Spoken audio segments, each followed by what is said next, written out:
Welcome to the Deep Dive. We're here to bring you the essential intelligence distilled from key sources. That's right. And today, we're diving into a really critical issue for the U.S. invasive species. How well are we actually set up to fight them? It's a huge challenge. And for this dive, we're looking closely at a specific paper. It's kind of a diagnostic check on our national response system. Okay, what's the source? It's titled Understanding Gaps in Early Detection of and Rapid Response to Invasive Species in the United States, a literature review and bibliometric analysis. The lead author is Amy K. Wray, and it's published in Ecological Informatics. Got it. So, our mission here is to unpack what Wray and her colleagues found about how effective the U.S. approach really is. Exactly. They're looking at the whole field trying to stop these invaders, what's called early detection and rapid response, or EDRR. Right, EDRR. And the goal is finding the weak spots, the knowledge gaps, the barriers stopping quick action. Precisely, because the stakes are incredibly high. Invasive species, well, they damage ecosystems, they threaten native plants and animals, they can even spread diseases. And the cost. It's not just ecological, is it? It's a massive economic burden, too. Oh, absolutely. The estimates are staggering. We're talking something like $21 billion just in the last decade for the U.S. alone, damage and losses. 21 billion. That number itself tells you the current system probably isn't firing on all cylinders. It really does. And that figure is why EDRR is so crucial.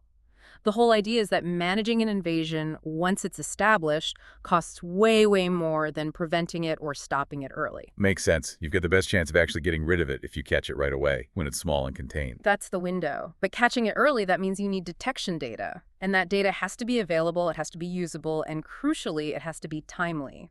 Fast. Instantaneous, ideally. Yeah, pretty much.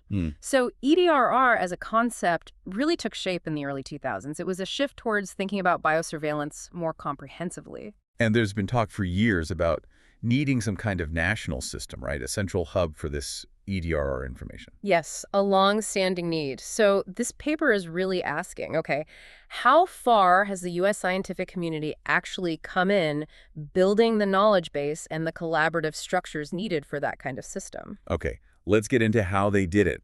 It sounds like more than just reading papers. You said quantitative mapping. Yeah, it was very systematic. They searched the Web of Science database for papers published between 1985 and 2022 about invasive species in the U.S. That's a huge time frame. It is. Then they filtered it way down, looking specifically for papers that used EDRR terms that left them with 288 publications they vetted carefully. And within those 288. They focused mainly on the 207 studies that were empirical, the ones that actually used data on invasive species presence or numbers. Okay, and they didn't just read them, they analyzed the structure using bibliometrics and network analysis. Exactly. Network analysis lets you map the connections. Who's co-authoring papers with whom? Which institutions are collaborating? Ah, okay. To see if people are working in isolated groups, in silos. Right, or if information is flowing freely. They also looked at cited references. What papers are people building their work on? Does everyone draw from the same core knowledge? Or are there separate streams of information? This is where it gets really interesting, I think. Finding one. What did that network analysis actually reveal about collaboration? Are researchers effectively working together? Well, first, the good news is the field's growing. More people are working on EDRR.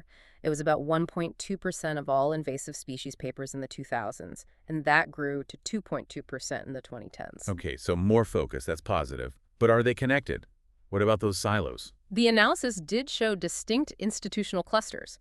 Their modularity score, which measures these divisions, was quite high, indicating, yes, there are silos. Certain universities tend to publish together, government agencies tend to publish together, and so on. That sounds like a problem. Information getting trapped. You'd think so, but here's the twist.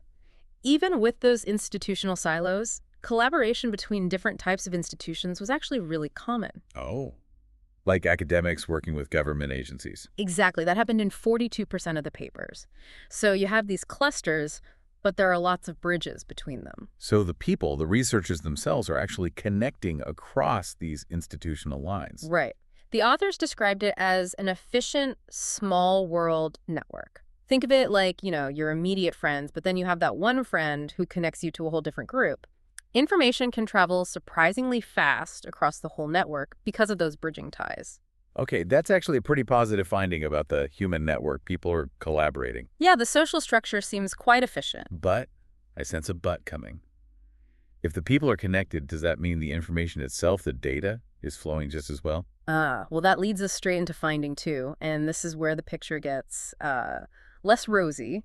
The data side of things is a major problem. How so? Even though most of the papers, about 72%, used invasive species data, they very rarely used or even mentioned the big public databases designed for this. How rarely? Shockingly rare. Only 13.2% of the papers mention any specific invasive species database or information resource. 13%. That's tiny. Yeah. So where were they getting their data? Mostly they were citing previous studies. Over half, 53.6%, cited other published papers for their data.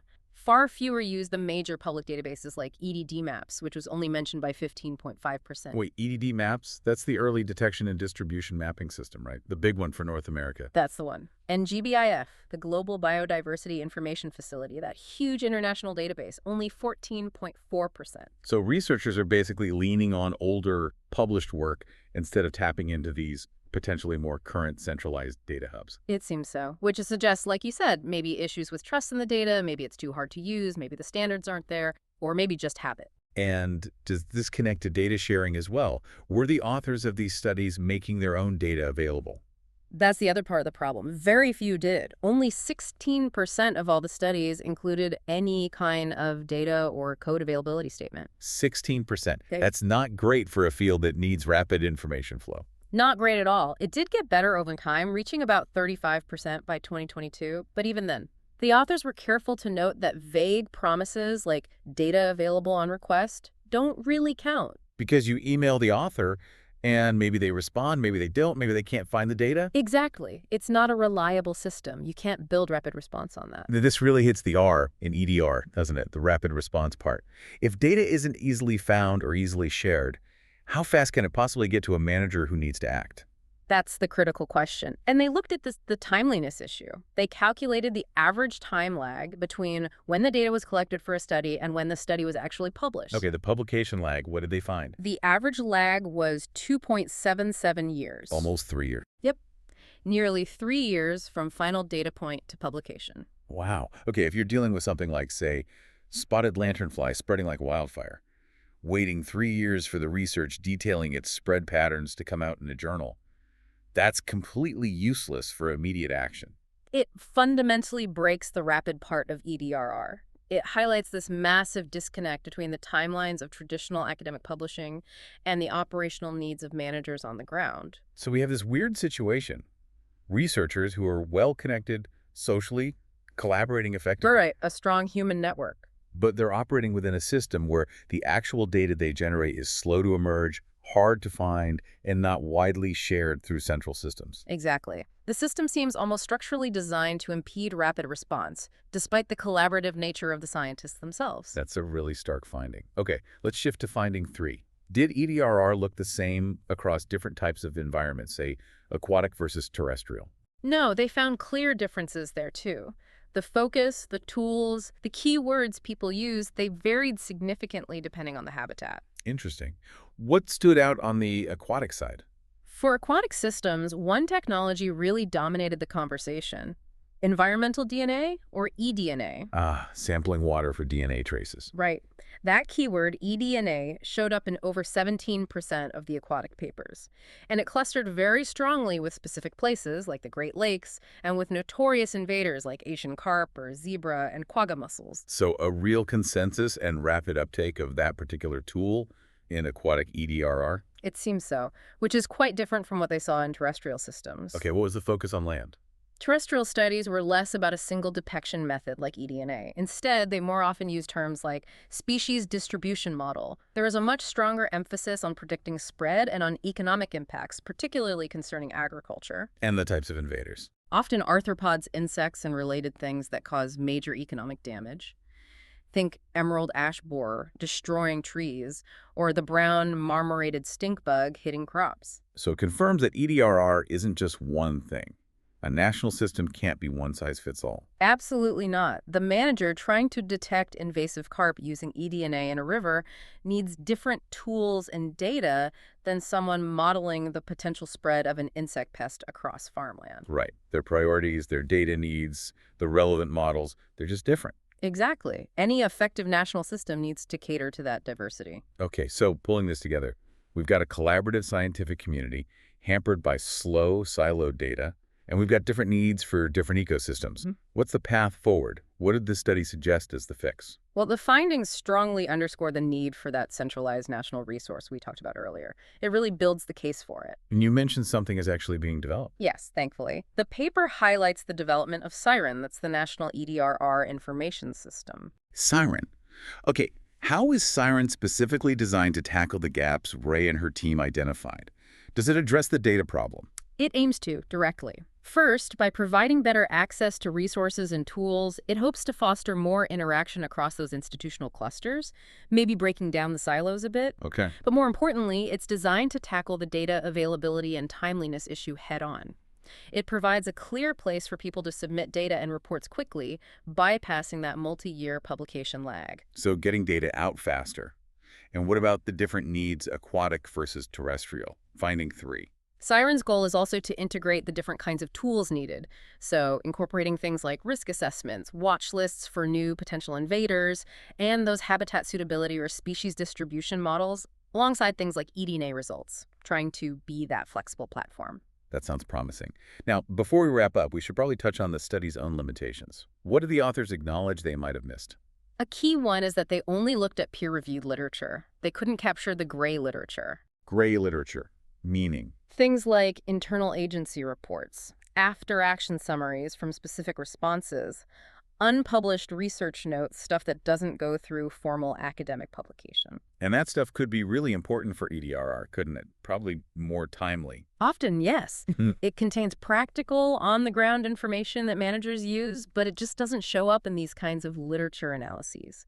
So the study likely missed a chunk of real-world EDRR activity. Was there anything else? I remember reading something about endangered species. Yes, that was another interesting point. They found that very few papers, only about 6%, specifically mentioned threatened or endangered species. What might that suggest? It could suggest another kind of silo, maybe a disconnect between the broader EDRR field, which might focus more on widespread high-impact invaders, and the separate field of conservation biology focused on protecting specific vulnerable species. They might not be integrating their knowledge or efforts as much as they could be. That's definitely something to keep an eye on. Okay, let's bring it all home. If you had to boil down the core message from this deep dive, what's the key takeaway for our listeners? I think the main takeaway is this paradox. The U.S. EDRR effort has a really strong collaborative human network. The scientists and managers are connected, but that strength is being severely undermined by a weak data network, one that's slow, fragmented, and not open enough. And the solution lies in technology. Largely, yes. Bridging that gap requires robust, centralized technological system, like SIREN is aiming to be, that allow the efficient human network to actually access and share data rapidly. The tech needs to catch up with the collaborative spirit. Which leaves us with a final thought for you, the listener. We know that technology and systems like Siren are vital to fixing this data bottleneck that costs us billions. But implementing new systems, getting busy managers to adopt new workflows, changing ingrained habits that takes time and effort. So the real question is, how quickly can the boots on the ground actually integrate these tools to make that rapid response truly rapid and get ahead of the next costly invasion? The speed of that uptake could be the difference between containment and another multi-billion-dollar disaster.